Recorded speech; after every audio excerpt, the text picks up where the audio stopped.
गई है, उसमें आप जानते हैं कि मौजूदा हालात में विधि व्यवस्था संधारण के लिए सरकार और प्रशासन विशेष स्टेप्स ले रही है। उसी के बारे में जानकारी देने के लिए आज ये मीटिंग बुलाई गई है। बिहार सरकार के सभी सिविल और पुलिस कर्मियों का छुट्टी अभी रद्द किया गया है। जिला में भी सभी कर्मियों को अपने अपने मुख्यालय में रहने का निर्देश दिया गया है।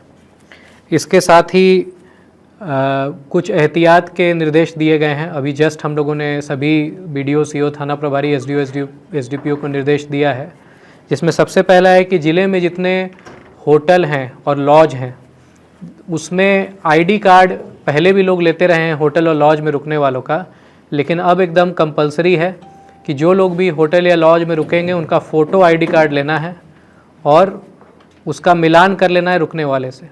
और अगर कोई संदिग्ध व्यक्ति दिखता है तो उसकी सूचना तुरंत लोकल थाने में देनी है। पहला ये निर्देश है। अभी आज से कल तक सभी हमारे SDO, SDPO और BDO, CO, थाना प्रभारी सभी छोटे बड़े होटल लॉज के साथ मीटिंग करेंगे और उनको ये निर्देश मिल करके बता देंगे कि ID कार्ड लेना और ID कार्ड का मिलान कराना कंपलसरी है। उसी तरह जितने साइबर कैफ़े हैं, अब साइबर कैफ़े अधिकतर लोगों के मोबाइल में इंटरनेट है, लेकिन फिर भी साइबर कैफ़े का यूज़ किया जाता है और कई बार ऐसा देखा जाता है कि जो लोग पहचान में नहीं आना चाहते हैं वो साइबर कैफ़े का ज़्यादा इस्तेमाल करते हैं। तो सभी साइबर कैफ़े वालों को भी निर्देशित किया गया है कि जो भी साइबर कैफ़े का यूज़ करने आएगा उसका ID कार्ड लेना है और उसका चेहरा से मिलान करना है। इसके लिए भी सभी अनुमंडल और थाना स्तर पर मीटिंग साइबर कैफ़े के साथ की जाएगी और साइबर कैफ़े मालिकों को इसके बारे में जानकारी दी जाएगी। भारत सरकार ने निर्णय लिया है कि खाद्यान्न अगले 2 महीना का एक बार में बढ़ जाना है, तो उसके लिए ज़िला में विशेष तैयारी की जा रही है।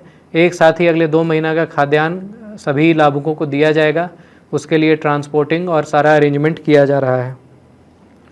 इस जब समय टफ रहता है तो होर्डिंग की संभावना बढ़ती है, जिसमें कुछ लोगों की टेंडेंसी होती है कि जो आवश्यक वस्तु है जैसे दवा है या तेल, चीनी या खाने की वस्तु है उसका संग्रहण करके रख लेना चाहते हैं ताकि ज़्यादा दाम पर बेचा जा सके।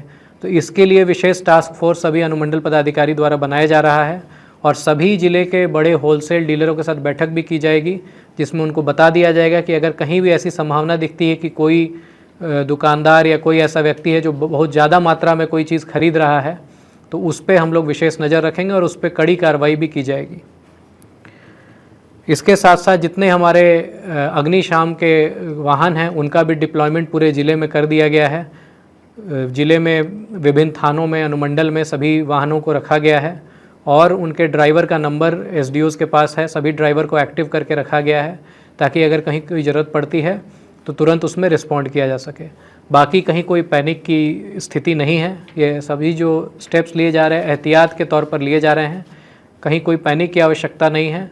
आप लोगों को हम लोगों ने बता दिया ताकि जितने होटल मालिक हैं, लॉज मालिक हैं, साइबर कैफ़े वाले हैं, उन तक भी आप लोग ये मैसेज पहुंचा सकें ताकि अनुपालन उसका दृढ़ता से किया जा सके। बाकी सब सामान्य रूप से चल रहा है। जिला में खेलो इंडिया गेम भी चल रहा है, वो भी बहुत अच्छे से चल रहा है, कहीं कोई दिक्कत नहीं है। Thank you sir. पर्यटन स्थल की DM साहब ने बताया है कि पूरी तरीके से वहाँ पे सभी स्टेक होल्डर्स के साथ हम लोगों ने मीटिंग कर ली है। जो भी इम्पोर्टेंट स्थल हैं यहाँ पे सुरक्षा के दृष्टिकोण से और जहाँ पे सबसे ज़्यादा जो है यात्री लोग आते हैं या फिर टूरिस्ट लोग आते हैं, तो वहाँ पे भी हमने सिक्योरिटी हम उसको और बढ़ा रहे हैं वहाँ पे। इसके अलावा आप लोग देख रहे हैं कि पिछले 2 दिनों से लगातार जो है ये ऊपर से आदेश है मुख्यालय से भी कि इंटेंसिव वाहन चेकिंग हम लोग करवा रहे हैं और जितने सीनियर ऑफिसर जो हैं वो खुद फील्ड में निकलते हैं और सारे के सारी जो है वो चेकिंग करते हैं।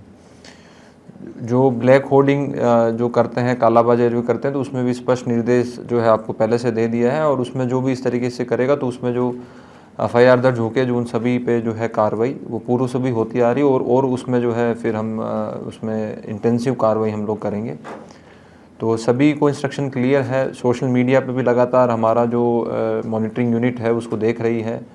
किसी प्रकार आप सभी लोगों से अनुरोध है कि बहुत बार हो रहा है कि फेक न्यूज़ जो है वो बहुत ज़्यादा अभी जो है सभी प्लेटफॉर्म पे चल रही है, तो उसको सर्कुलेट करना, उसको शेयर करना भी जो है, या कोई अगर हेटफुल कंटेंट है जिससे विधि व्यवस्था की समस्या उत्पन्न हो सकती है या फिर सांप्रदायिक तनाव उत्पन्न हो सकता है, तो उसको सिर्फ कोई पोस्ट करता है तो वो तो अपराधी है ही, लेकिन अगर उसको कोई शेयर भी करता है, आगे रीसर्कुलेट भी करता है, तो उसकी भी उतना ही उसमें दोषी वो आएगा। तो अगर आप सभी के माध्यम से हम ये लोग सभी लोगों को कहना चाहते हैं कि बहुत बार होता है कि भूलवश या फिर जो है बिना किसी गलत मंशा के भी लोग उसको रिसर्कुलेट या फिर शेयर करना शुरू कर देते हैं। तो सभी के सभी लोग जो है फिर कानून के दायरे में आएंगे और उन पर सख्त से सख्त हम लोग कार्रवाई करेंगे। तो सभी लोगों से ये आपके माध्यम से अनुरोध है कि किसी प्रकार की भावनाओं में बह के कोई जो भी प्लेटफॉर्म है वहाँ पे कोई भी कमेंट आप लोग मत करिए, क्योंकि जो भी कमेंट किया जाता है वो वर्चुअल स्पेस में सब उसको देख सकते हैं और उसका क्या अर्थ निकाला जाएगा और उससे क्या उसका जो है प्रभाव पड़ेगा, तो उससे क्या समस्या उत्पन्न हो सकती है, ये हम सभी लोग जानते हैं। पूर्व में भी ऐसी घटनाएं हुई हैं, तो इसके लिए हम पूरी तरीके से सजग हैं और हमारी तैयारी एकदम हम पूरी तरह से तैयार हैं इसके लिए। Sir cyber